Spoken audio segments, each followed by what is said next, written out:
Urban FM 104.5. Urban FM 104.5. Sur les 104.5 Urban FM, la station urbaine, on est avec Mosler. Bonjour Mosler. Rebonjour Dafresh, rebonjour tout le monde, rebonjour René Ruth. Bonjour.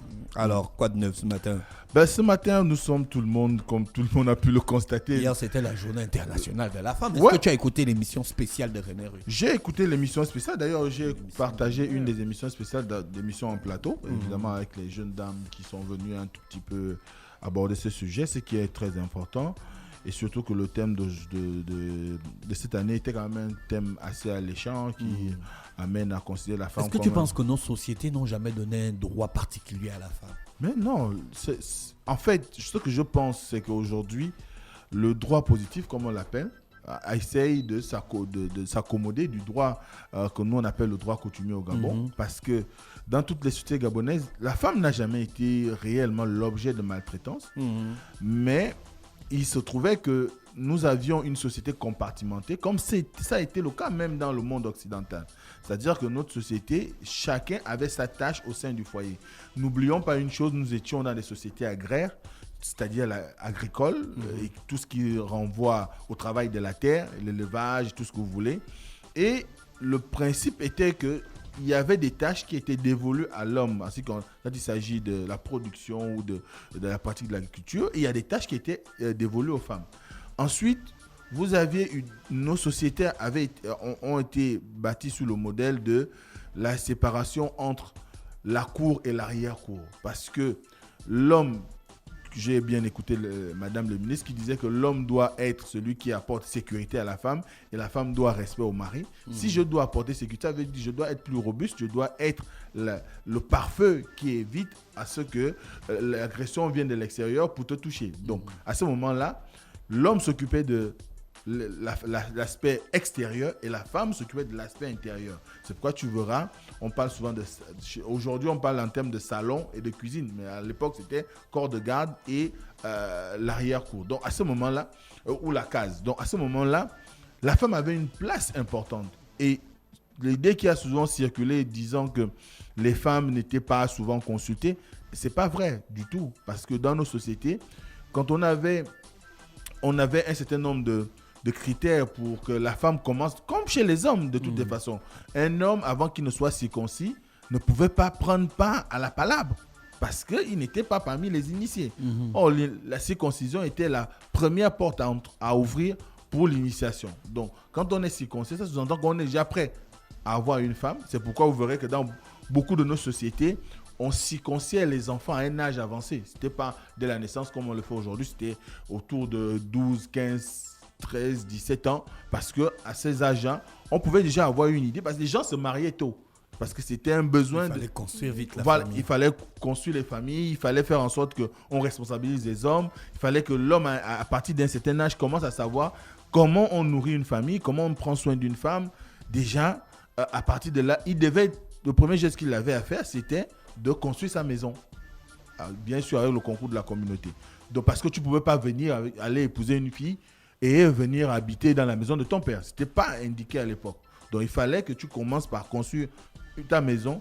Et ta maison permettait à ce que tu puisses avoir un minimum de responsabilité. Et là, on pouvait commencer à te chercher une femme. Et au fur et à mesure, tu grandissais dans les initiations, mais également dans le chemin social édicté par la société dans laquelle tu vivais. C'était la même chose pour la femme.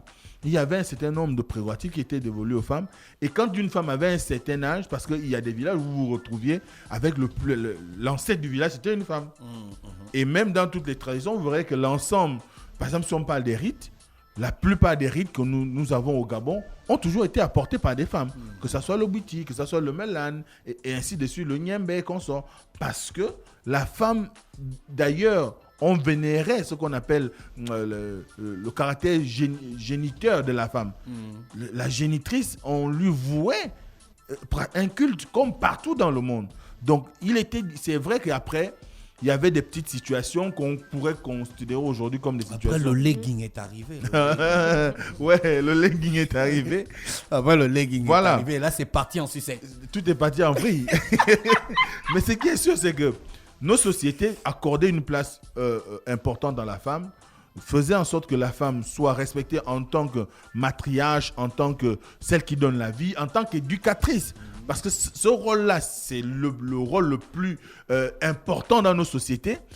Quand vous étiez dans une famille et que dehors, vous commettiez un impair, on ne disait pas que monsieur tel ou bien l'enfant X. On disait l'enfant de. Ah, c'est encore l'enfant de Dafresh. Oh, c'est encore l'enfant de René Ruth. Est-ce que tu vois un peu? Parce que ton éducation était le miroir par rapport à qui sont tes parents. Et à ce moment-là, celle qui avait la charge de pouvoir éduquer les enfants, c'était la femme.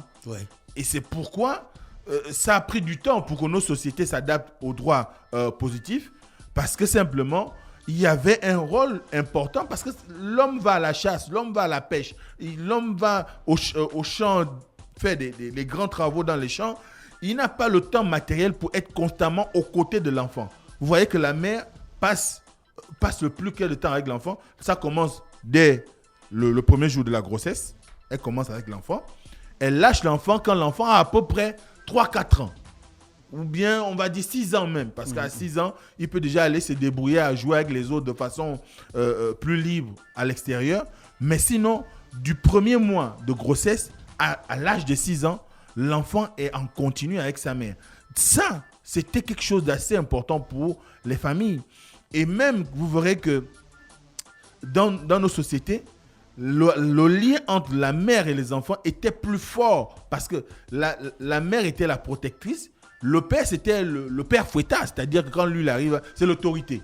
Et souvent, on n'est pas proche de l'autorité parce qu'on évite de se faire griller, tu vois. Donc, on est beaucoup plus proche de la mère parce que c'est elle qui, quand on a fini de nous donner une baffe, elle vient un peu penser notre souffrance. Donc, à l'écoute de tout ça, pour toi, les avancées juridiques ces derniers temps sont considérables. Les avancées juridiques qu'il y a eu au Gabon ces dernières années, du moins ces 10 dernières années, ont été une amélioration du statut de la femme. Sauf que ça peut faire front, du moins ça peut apporter un certain nombre de situations où beaucoup ne se reconnaîtraient pas, surtout les hommes, parce que c'est bien, on fait la promotion de la femme, parce que pour beaucoup dans nos sociétés, on sait que après c'est un phénomène mondial où il y a la difficulté qui est entrée, il y a la violence qui s'est installée dans certains foyers, les tensions parfois, la situation de pauvreté, la misère qui conduit parfois des gens à se sentir un tout petit peu malmenés.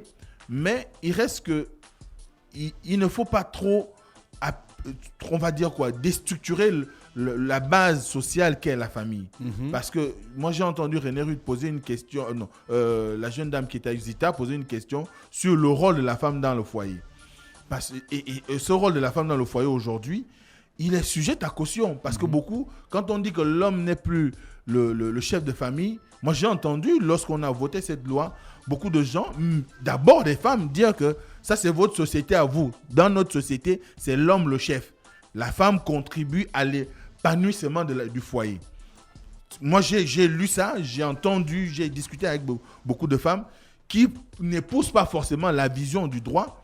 Mais ce qui est sûr aujourd'hui, c'est que dire que la femme et l'homme sont co-gestionnaires de la famille, c'est un pas important. C'est un pas important. Sauf qu'après, c'est vrai, j'ai entendu parler de la maltraitance financière mais la violence financière. Mais ce qui est sûr aujourd'hui, c'est que si vous êtes dans un foyer où c'est l'homme qui revient avec des revenus ou c'est la femme qui revient avec des revenus, moi j'ai observé que ce soit l'homme ou la femme, tant que c'est un des deux qui revient avec les revenus, elle a tendance à prendre le dessus. Et à ce moment-là, comment on fait pour créer l'équilibre? Soit un va s'écraser, si c'est l'homme qui ramène moins de revenus, il va s'écraser au profit de la femme, ou c'est la femme qui va s'écraser au profit de l'homme. Et le Gabon a eu un avantage depuis pratiquement la colonisation ou l'arrivée des missionnaires dans notre pays, mais également l'ouverture à l'école sous la forme occidentale, c'est que nous n'avons jamais eu réellement une grande période où il y avait une exclusivité d'apprentissage entre les hommes et les femmes. On a un système éducatif qui est mixte et cette mixité fait qu'on a tous les mêmes compétences et je crois qu'à partir de là, aussi bien les hommes que les femmes, on se respecte mutuellement. Et tu as parlé de l'homme qui écrase ou la femme qui ramène plus de revenus. Est-ce que ce n'est pas question de mentalité par rapport au couple? Je ne pense pas que c'est une question de mentalité. Derrière, il peut y avoir plusieurs causes. Mais ce n'est pas d'abord une question de mentalité.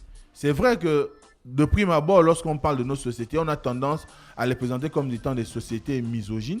Mais nos sociétés ne sont pas forcément misogynes. Nos sociétés ont toujours eu, comme je l'ai dit tout à l'heure, une considération particulière vis-à-vis de la femme. Regardez tout simplement comment l'homme, au moment d'aller épouser sa femme, se fait violence pour épargner, pour aller doter, avec tout ce qu'il y a comme, on va dire, traitement autour, ou jeu autour du mariage. Ça, c'est un poids considérable. Regardez comment les hommes arrivent à prendre conscience que je ne l'épouse pas ma femme aujourd'hui simplement parce qu'elle est belle, mais je l'épouse parce que je veux construire une vie. C'est un sacerdoce, être en couple. C'est pas facile. C'est pas des bonbons à sucer tous les jours. Non. Pas de la politique. C'est pas... Voilà. Donc, tu vois. C'est pas du pinguisme. Non.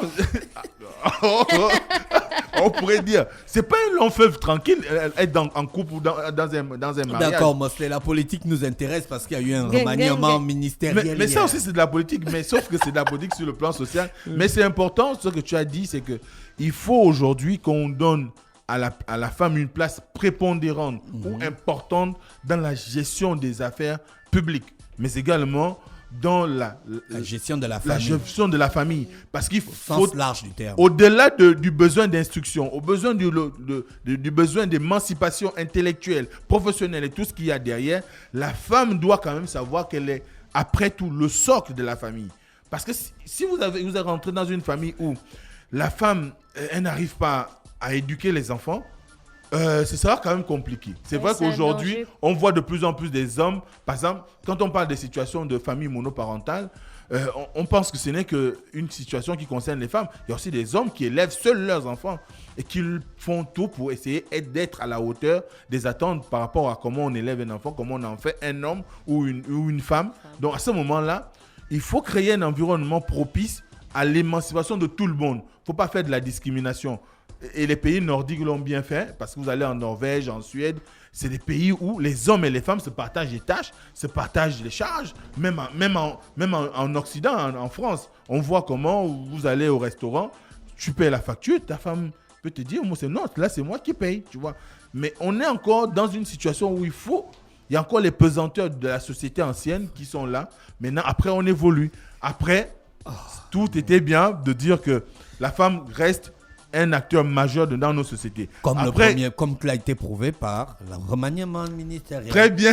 On a conservé une femme à la tête du gouvernement en qualité de Rose Christiane Osukara-Aponda. Oui. C'est symbolique, le jour de la journée internationale des droits de la femme, le remaniement arrive et c'est toujours une femme qui est à la tête du gouvernement. Et franchement, ça aurait paru... Comment? Oui, Mosley. Et franchement, ça aurait paru bizarre que le chef de l'État, le jour de la célébration de la Journée internationale de la femme, qui parle des droits des femmes, de l'émancipation des femmes, en vienne à conduire Madame Rose Christiane Osukara-Aponda. Ça n'aurait pas eu de sens. Non, ça n'aurait pas eu de sens, quand même. Ça n'aurait pas eu de sens. Parce que... ça devait make sense. Ça devait plutôt amplifier, comme ça se fait actuellement, son côté féministe. Parce que le chef de l'État, quand même, il faut le reconnaître, c'est un grand féministe. Tout comme il est engagé pour l'environnement, c'est de la même manière qu'il est suffisamment engagé pour la protection des femmes, pour la valorisation de la femme. On l'a vu avec le Grand Prix de l'Excellence qui était décerné il y a quelques temps encore. On le voit avec tout ce qu'on vient de dire tout à l'heure, avec les lois qui ont été suffisamment modifiées pour permettre à ce que la femme trouve un certain équilibre, une certaine autonomie, soit plus ou moins considérée, que les hommes arrêtent de faire un certain désordre par rapport à leurs épouses et consorts. Donc à ce moment-là, le chef de l'État a su prendre, du moins a eu un bon timing, que de remanier le gouvernement en gardant ou en conservant Rose Christiane Osukara en qualité de Premier ministre. Maintenant après, ça reste de l'ordre aussi du discrétionnaire. Les compétences, peut-être on ne pourra pas en évoquer aujourd'hui, puisque beaucoup de personnes ont pu écouter les chroniques qu'on a fait là-dessus par rapport à la matérialisation de la politique du chef d'État. Mais n'empêche qu'aujourd'hui, on a un nouveau gouvernement, du moins un gouvernement remanié, pas aussi nouveau que ça. Il y a des nouvelles entrées, il y a eu pratiquement Il y a des retours. Et il y a des retours, effectivement. Fracassants. Fracassants. Il te reste 5 minutes. Fracassants, on dira. Mais ce qui est sûr, c'est qu'on a un gouvernement d'à peu près 35 membres, et dont 4 ministres d'État et plusieurs ministres, je crois 6 ou 5 ministres délégués. Ce qui traduit quand même une certaine vitalité de la part de notre politique nationale, parce que c'est vrai que l'ambition est de réduire encore un peu plus. On a eu des gouvernements d'une quarantaine de membres, là on est à 35.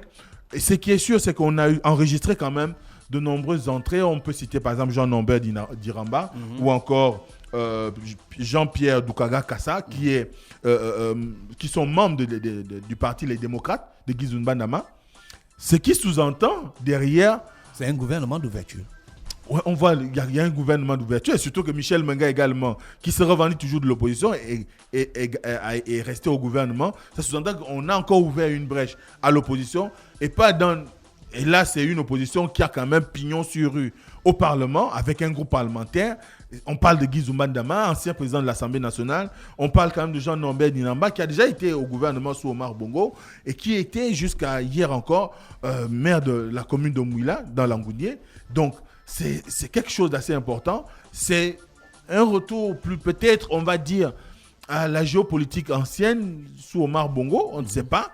Parce que quand on voit un tout petit peu comment a été composé le Haut Conseil, le Haut Commissariat de la République, et qu'on voit ce gouvernement-là, on a envie de croire que c'est un retour réellement à la politique qui pourrait permettre à ce qu'il y ait un nouvel élan qui pourrait propulser. C'est vrai que le timing... C'est toi qui dis qu'il y a le clivage. Là, ça, on montre qu'on veut finir avec les clivages. Bon, est-ce que déjà, c'est peut-être un commencement. Oui, c'est un démarrage, c'est un début. Maintenant, après, est-ce que ces entrées-là ont reçu quitus? Bon, jusque-là, je n'ai pas entendu parler on va dire, les démocrates, ils n'ont pas encore parlé. Ça veut dire que peut-être ils étaient informés de ce que Jean-Norbert Diramba et Jean-Pierre Doukaga Kassa puissent entrer au gouvernement. Donc, ensuite, on verra ce qui en sera, mais c'est un apport important. C'est quand même quelque chose sur le plan politique, c'est un gain parce que le chef de l'État ramène l'édile de la commune de Mouila. Donc, le maire central de la ville de Mouila, qui est dans l'opposition, et on sait quelle a été la qualité de la campagne ou de la confrontation lors des élections locales entre le PDG et les démocrates dans cette zone-là, ramener aussi bien le maire de la commune de Mouila et le député du premier arrondissement de la ville de Tchibanga, ce n'est pas rien. C'est quand même quelque chose d'important. Ça veut dire qu'il y a quand même autour du chef d'État maintenant des gens conscients qu'il faut aller beaucoup plus à la construction, beaucoup plus vers la prise en compte quand même des récriminations des populations. On espère tout simplement que c'est vrai que ce sont des ministères qui ne sont pas, on va dire, au fait au quotidien des populations, mais ce sont des ministères importants. On parle du tourisme, où on a besoin de redynamiser ce secteur qui était tenu jusque-là par Pascal Ouani-Amboué. Le tourisme a besoin d'être redynamisé. On a besoin de faire en sorte que l'économie numérique devienne encore un levier important en ce qui concerne le plan d'accélération de la transformation. Tout comme on a eu la montée en grade de Camélia Toutoum, le CLEC, qui était délégué du ministre de l'Éducation nationale sortant et qui est monté ministre de l'Éducation plein. Bon, ça sous-entend que derrière... Un tournant historique de primaire plus. Ouais, au moment où... qui fait le truc là. Je ne peux pas cacher ma joie.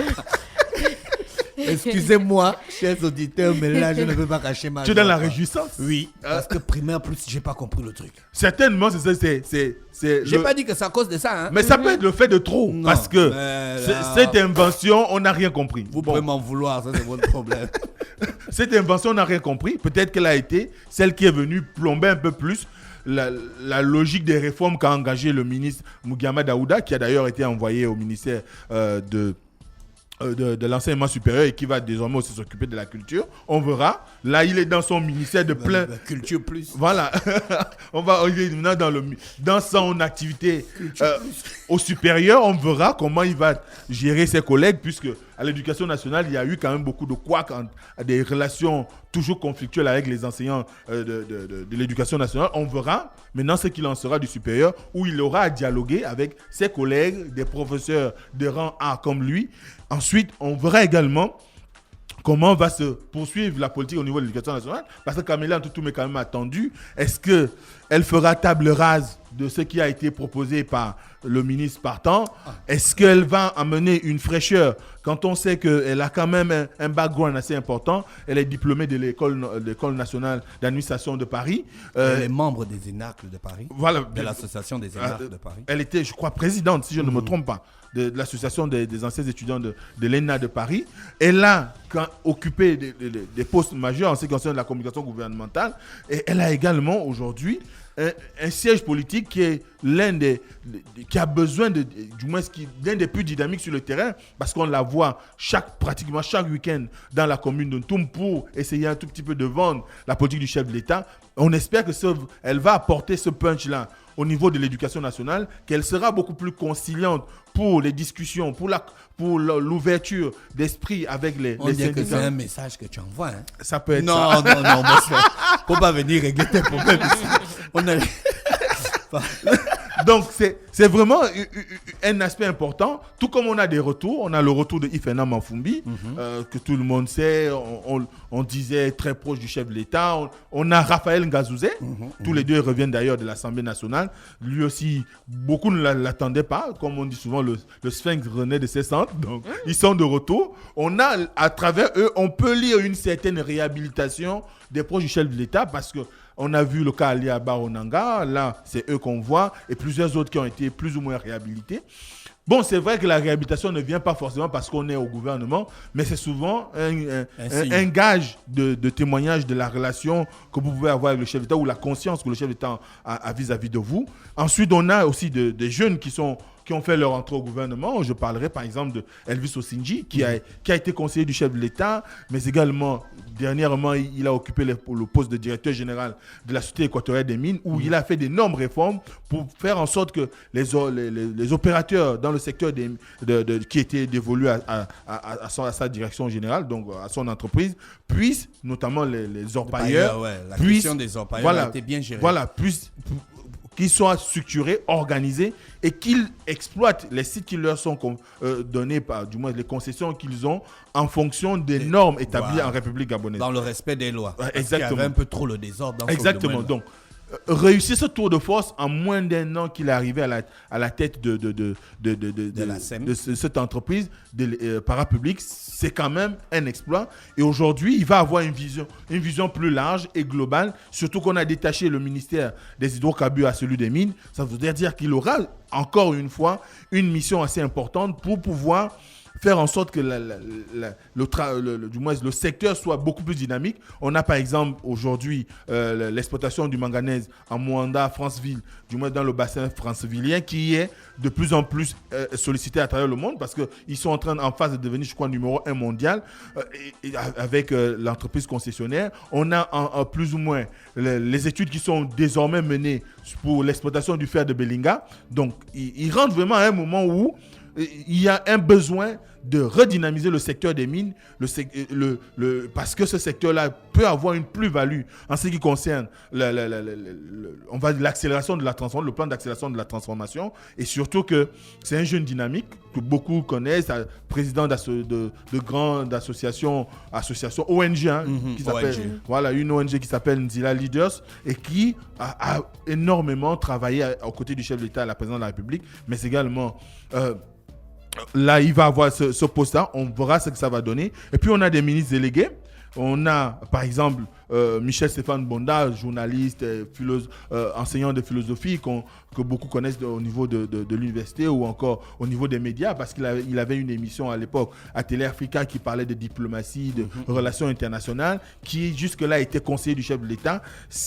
Et aujourd'hui, son entrée au gouvernement peut quand même être la matérialisation d'une loyauté et d'un attachement à la personne du président de la République. Maintenant, on verra comment, avec l'expérience d'enseignants, de communicateurs, comment avec le temps qu'il a passé aux côtés du chef de l'État, à la présidence de la République, comment il va mettre cela en exergue pour permettre à ceux qu'il y a quand même un certain équilibre, et surtout qu'ils rentrent dans un ministère où les mouvements de grève sont intempestifs. Par exemple, le ministère de l'Environnement chargé des eaux et forêts et consorts, c'est un ministère assez sensible aujourd'hui avec le nombre de grèves qu'on y enregistre. Donc, on verra quel sera son apport. Vous avez Max Samuel Oboumandjogo, que beaucoup connaissent comme Massassi, ancien leader du groupe Aïe, que beaucoup connaissent beaucoup plus sur cet aspect, parce que c'est une star dans notre pays. Là, il a fait le pas dans la politique, et je crois depuis le premier mandat, il est aux côtés du chef de l'État, en qualité de conseiller. Il a occupé beaucoup de postes à la présidence, notamment responsable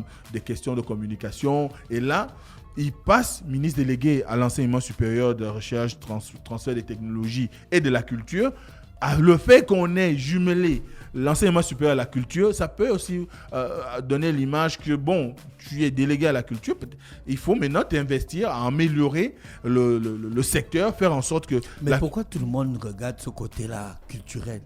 Il n'a pas fait des études pour la culture, il a fait des études dans d'autres domaines. Mais oui. Il est diplômé international. Oui, bien sûr, il a fait... Ou bien parce qu'il était un ancien artiste. Bon, pas ancien artiste, parce qu'il est toujours artiste.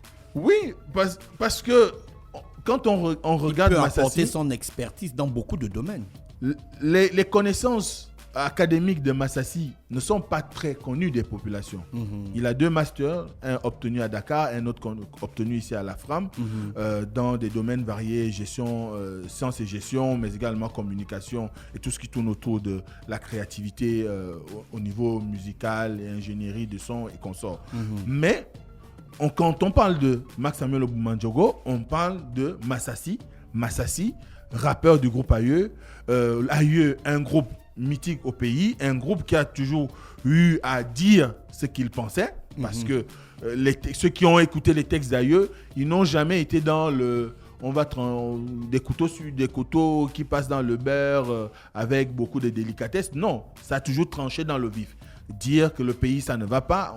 Le titre Alerte au rouge, tout le monde a pu l'écouter. Le pays est sous perfusion, ainsi de suite. C'est quand même des porte-voix du peuple. Donc, aujourd'hui, quand on associe sa nomination avec le fait qu'on ait rattaché le ministère de la Culture au ministère où il est délégué, ça sous-entend qu'on lui donne quand même la possibilité de proposer autre chose en termes de politique culturelle pour notre pays, parce que notre pays en a besoin. Ouais. La culture aujourd'hui, c'est un élément essentiel dans l'impérialisme intellectuel de par le monde. Donc on a un déficit à ce niveau-là. Il faudrait que notre culture soit mieux vendue, mieux protégée, que les artistes obtiennent peut-être un statut, et cela permettrait qu'il y ait la protection de tout ce qui tourne autour du culturel, et surtout qu'aujourd'hui, on est de plus en plus dans un monde ouvert, et ce monde ouvert implique que dans notre pays, par exemple, il y ait véritablement la mise en place des droits d'auteur. Et ça, c'est quelque chose d'assez important. Donc, ce sont des missions qui sont dévolues aussi bien à Mugiama Daouda et à Max Samuel Oboumandjogo. On verra comment ils vont arriver à se déployer pour rendre effectif la feuille de route qui leur sera donnée par le Premier ministre via les instructions du chef de l'État. Donc, on verra. Mais n'empêche que ce gouvernement traduit également quand même une reprise en main de la gestion de l'État par le président de la République, parce que simplement, on a vu comment a été composé le Haut Commissariat de la République, et le gouvernement actuel traduit la traduction d'une certaine lecture de la politique nationale aujourd'hui. Le chef d'État a aussi bien fait confiance à ses anciens ministres, mais également il a fait appel à l'opposition, donc pour des idées fraîches, et il a allé choisir, on va dire, des technocrates pour également implémenter sa vision dans un certain nombre de secteurs qui ont besoin aujourd'hui d'une certaine vitalité, qu'ils participent pleinement au plan d'accélération de la transformation. Merci Mosley avec nous ce matin sur les 104.5 Urban FM, la station urbaine, bien connectée sur les 104.5. On fait un big up spécial à un des membres dirigeants de Olam, connecté dans le Fresh Morning, fervent auditeur et réacteur en chef. L'horoscope des auditeurs. Urban FM 104.5.